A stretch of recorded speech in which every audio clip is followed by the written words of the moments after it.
How's it everyone who's watching this? This is my 23rd video on my channel, and today we're going to be looking at the chapter Psychoanalysis and Science, finishing off Bruce Fink's book, The Lacanian Subject.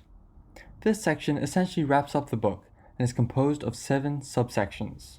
It begins with Science as Discourse, then Suturing the Subject, moving on to Science, the Hysteric Discourse in Psychoanalytic Theory, and the 3 registers and differently polarized discourses, along with Formalisation and the Transmissibility of Psychoanalysis, then ultimately followed by the Status of Psychoanalysis, which we'll skip, then finally, but not leastly, the Ethics of Lacanian Psychoanalysis.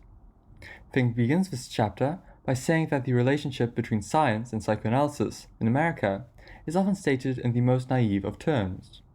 Science is treated almost like a group of self-evident bodies of knowledge, instead of a hotly contested collection of methods and practices.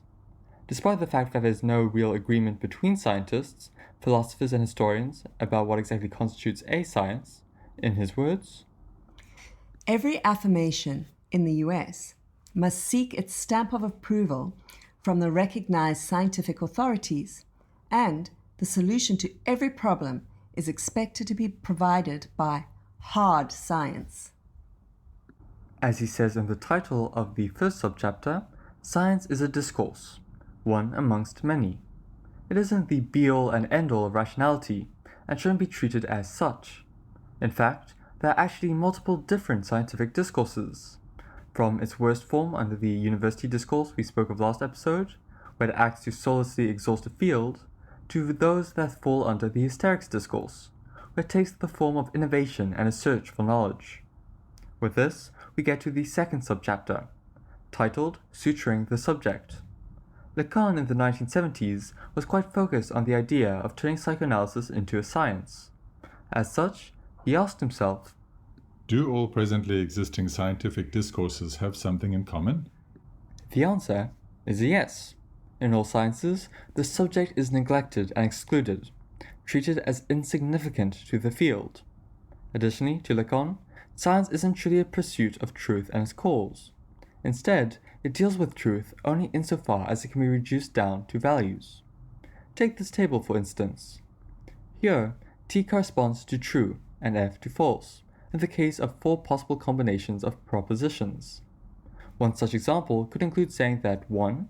Lacan was French, and 2. Lacan never stepped outside of France. In order for the statement to be true as a whole, both 1 and 2 must also be true individually. As Fink states, A can be either true or false, and B can be either true or false. Thus, any combination of their truth values is theoretically possible. Science relies on these designations of true and false, but they take on meaning only in a symbolic or propositional logic. They have no external validity. They're simply binary opposites that play a role in a specific context.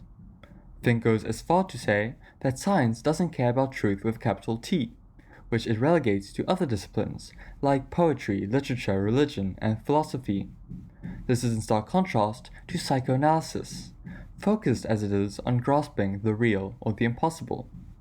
Looking back at the role of subjectivity in science, he says that science only deals with the Cartesian subject, a master of his own thoughts, whose thought is connected to its being. Remember, I think, therefore I am. Science is certainly not concerned with the split subject, who thinks where it isn't and is where it doesn't think. This is, in part at least, why it's blind to truth, the cause of the split subject. Moving on to just this, the cause, Fink says this. In Seminar 10, Lacan associates the supposed progress of science with our increasing inability to think the category cause. Essentially, what he means here is that science fills in the so-called gap between cause and effect, forcing their path to move along according to stricter and stricter laws. This is in stark contrast to Lacan, who viewed causality as rather acting as a disrupting force, interrupting the smooth functioning of those laws.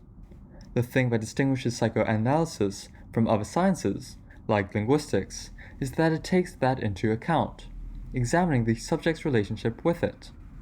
At this point in Lacan's thought, in the 1960s, the project of psychoanalysis was to explore these two primordial concepts, cause and subject, its differences with science appearing insurmountable. Turning to the next subchapter, titled Science, the Hysteric Discourse, and Psychoanalytic Theory, Lacan's opinions on science seem to shift somewhat. This occurs when Lacan starts to associate true scientific work with the hysterics discourse, as suggested by the name. This genuine science doesn't ignore the cause as something that interrupts the functioning of law-like activity, but rather accounts for it, such as when Heisenberg talks of his uncertainty principle. Truth as an encounter with the real is not simply skirted, but met head-on. This leaves the question of how science relates to psychoanalytic theory itself. Fink, seeing psychoanalysis as a praxis, splits it up according to some of its many facets. To begin with, in the best-case scenario, psychoanalytic practice takes up the discourse of the analyst. The analysand is interrogated by the psychoanalyst in order to find the root of their problems. In the worst-case scenario, however, practice instead takes the university discourse, the analyst simply lecturing their patient. Moving on now to psychoanalytic theory and teaching, in Fink's words, it adopts the hysterics discourse, once again, in the best of cases, for often they become nothing more than doctrinal enterprises designed to gloss over all unanswered options. This brings us to the next section of the chapter, the three registers and differently polarized discourses. Here, he discusses another way Lacan conceptualized the discourses, one separate from the four discourses we looked at the last episode. These new discourses are tied to how the three orders of the real, imaginary, and symbolic are taken up. He demonstrates them with this diagram. Based on whether one goes clockwise around the circle or counterclockwise, there are three discourses described as right polarized and three that are described as left polarized. Lacan himself only talks about the prior category, particularly about the RSI discourse, that which realizes the symbolic of the imaginary, and the IRS discourse, that which imagines the real of the symbolic. Fink's focus here is to elucidate what Lacan means by imagining the real of the symbolic, and suggest how science might be situated in terms of this new combinatory. He starts off with the example of mathematics. This was the discourse that was first able to imagine, that is, to glimpse or conceive of, the fact that the symbolic order contains elements that are real. In other words, that there are kinks, paradoxes, and contradictions in the system that can't be glossed over. Psychoanalysis, in a way, follows in math's footsteps, acting too as an IRS discourse. It also recognizes that there's something real in the symbolic, objet pétia, or the cause of desire. Ending the section is in this manner that the psychoanalytic theory and science are alike. Although, at the end of the day, where psychoanalysis is a practice, maths is nothing of the sort.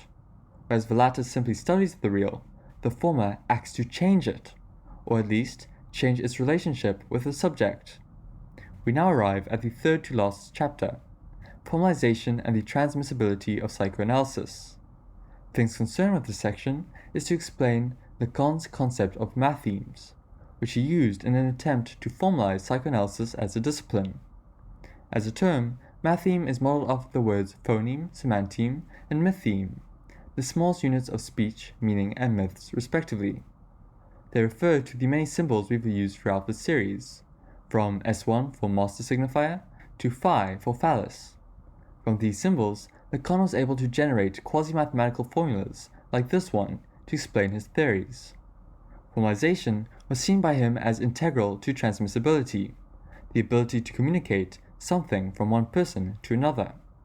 As Fink says, each matheme condenses and embodies, in a sense, a considerable quantity of conceptualization, yet each is also highly polyvalent. Although mathemes might not be able to guarantee a transmission of what exactly is meant, they can still be communicated from generation to generation, or even buried under sand for hundreds of years, and still be interpreted as signifying something. Moving on now, although Lacan would sometimes boast about reducing psychoanalysis into a set theory, in other words, a theory with a completely transmissible discourse, Fink says that it is really anything but a system of determined definitions and self-evident statements. This might seem a bit strange, considering the focus on mathemes and formalization, but nevertheless, as suggested by the use of the word polyvalent in the quote, these don't describe quantitative relationships that are based on comparisons in degree or quantity, but rather qualitative ones. This takes us to the penultimate chapter of the entire book, the Status of Psychoanalysis, which begins with a quote from Lacan. Psychoanalysis is to be taken seriously, even though it is not a science. The main takeaway here is that both psychoanalysis and science are IRS discourses, one and the same as the Hysteric's discourse, the search for truth. However, this isn't to say that psychoanalysis is a science. Instead, it's simply a discourse that allows us to better understand the structure and operations that science functions through, as Fink ends the section on. Psychoanalysis is an independent discourse requiring no validation from science. After all, science, with a capital S, does not exist. It is but a fantasy, but one discourse amongst others. Here we are at the very end of the book, titled The Ethics of Psychoanalysis. Instead of summarizing, I'd like to just share an excerpt from the book. Analysis is not pragmatic in its aims. If pragmatism means compliance with social, economic, and political norms and realities, it is a praxis of jouissance, and jouissance is anything but practical. It ignores the needs of capital, health insurance companies, socialized healthcare, public order, and quote-unquote mature adult relationships.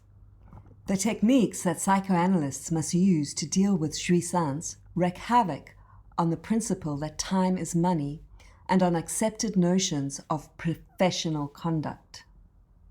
Returning now to my own summary, whereas most therapists act in ways deemed to be for the patient's own good, psychoanalysis concerns itself instead with furthering their analysand's eros. In other words, with helping them recognize their desire and to uncover the truth behind it. It's with this that we finish our series on the Lacanian subject, understanding the relationship between psychoanalysis and science. I truly hope you enjoyed or learned something, and if you feel I got anything wrong, please do feel free to let me know in the comments so I can do better. Next time, we'll start our series on Prolegomena to a Theory of Language by Louis Yamslu. Until then, bye!